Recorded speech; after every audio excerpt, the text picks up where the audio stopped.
Вёска Сігневічы, Бярозаўскі раён, Брэсцкая вобласць, Рэспубліка, Беларусь. Ну, адкуль пайшла такая назова, панове? Ну, вось водзіцца ў азёрах такая рыба сіг. І, магчыма, тут былі вялізныя азёры, дзе гэта рыба калісьці вадзілася. І мужыкі гэтую рыбу сіг лавілі. Таму і пачалі называць вёску Сігневічы. А яшчэ ёсць, панове, у беларускай мове такое слово «сігень».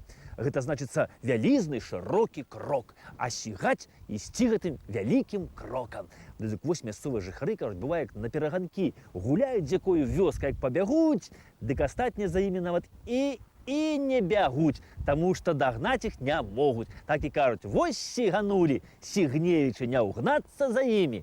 Ну, а мы, панове, давайте з вамі не будзем сігаць, а пройдзем такім, ціхенькім, павольным крокам, каб усё разгледзець і нічога не прамінуць. Ну і паглядзець, што тут ёсць цікавага. Ну дык што, за мной? Во французской стороне, на чужой планете, предстоит учиться мне в университете. До чего тоскую я, не сказать словами, плачь лишь, милые друзья. Горькими слезами на прощание пожмем мы друг другу руки и покинет отчий дом. Ученик науки, вот стою, держу весло, через миг качали сердце бедное, свело скорбью и печалью. Тихо плещется вода, голубая лента. Вспоминайте иногда вашего студента. Много зим и много лет прожили мы вместе, сохранив святой обет верности и чести. Ну так будьте же всегда живы и здоровы. Верю, день придет, когда свидимся мы снова, всех вас вместе соберу. Если на чужбине я случайно не помру от своей латыни. Упершыню, панове, у метрыцы Вялікага княства Літоўскага вось гэтая зямля ў Сігневічах узгадваецца па 1520 годзе. А вось у 1526 годзе права на валоданне маёнткам Сігневічы пацверджана гэта як і старасціне ламзенскай Паўлавай Тамілі. Ну, пасля тут яшчэ ўладарыў такі Фларыян Рагозскі. А вось у другой палове 16 стагоддзя тут пачалі ўладарыць шляхцічы вышынскія. І вось у 1556 годзе, панове, тут у Сігневічах кіравала, як кажуць, парадам такая шляхцянка Ганна Вышынская. Ну і кажуць, Ганна Вышынская гэта была жанчына, агонь такая баявая была. Яна цікавілася вось як гаспадарчымі справамі дома, там свінкамі, кароўкамі, так цікавілася яна і дзяржаўнымі справамі. Вось які паход на вайну, Ганна Вышынская адразу да кіраўніцтва дзяржавы, што хлопцы, чым дапамагчы, каб вось зладзюг гэтых перамагчы. І я пайду, я ваяваць і буду. Ну, а хлопцы ўжо і кажуць, што Ганна, што ты, не жаночая ж гэта справа гэтымі вось мячамі па шаломах грукаць.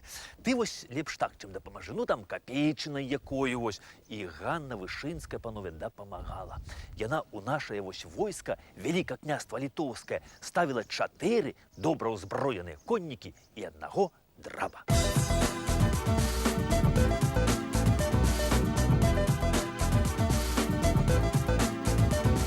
Раней, панове, вось тут, у цэнтры Сігневіч, на гэтым месцы стаяў невялічкі драўляны касцёльчык.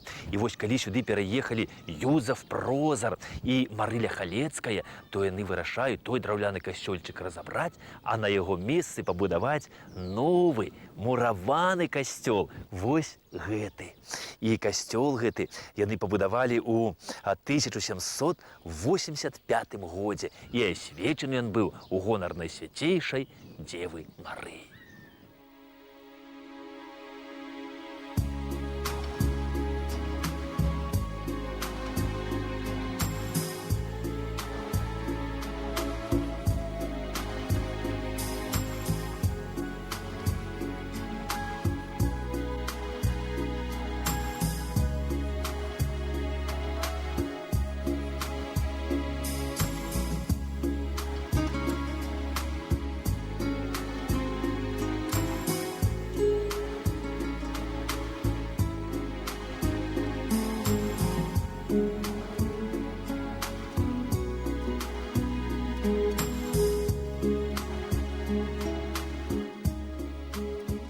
Кароль Прозар, ён быў вядомы на ўсё Вялікае княства Літоўскае. А падчас паўстання Тадзеуш Касцюшка даручыў Каралю кіраваць войскамі на Ўкраіне, Падоллі і на Палессі. Караль быў сапраўдным палешуком. Апошнія дні свайго жыцця ён правёў на Палессі, у хойніках, не згаджаючыся з Палесся нікуды выязджаць. А вось Сігневічы панове, яны перайшлі да сястры Караля, якая пабралася шлюбам з генералам Блышынскім. І вось жылі яны тут Сігневіча, вось тут, у гэтым панове доме, на ўскрайку Сігневіч.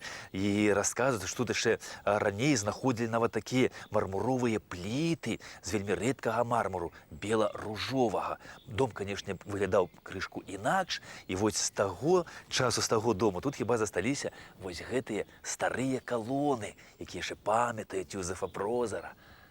І вось дом, канешне, гэты ў заняпадзе, але мясцовыя жыхары яны вось мараць аднавіць яго і стараюцца зрабіць усё дзеля таго, каб гэтаму дому надаць статус гісторыка-культурнай каштоўнасці, таму што гэты дом гэтага варты.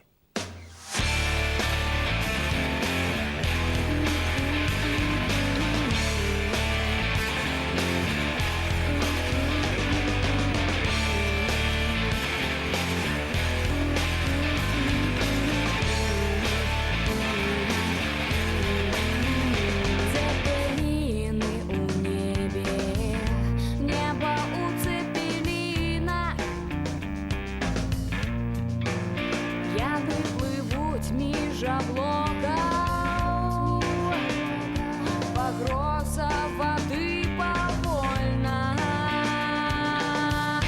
это сама повольна, тягнутся ихние тени, зазираючи просто в окны. Калі вы, панове, завітаеце ў гэты палескі куточак, не забудьце ж прыхапіць з сабой свой мабільны тэлефон МТС, таму што МТС патрэбіцца вам у любым падарожжы.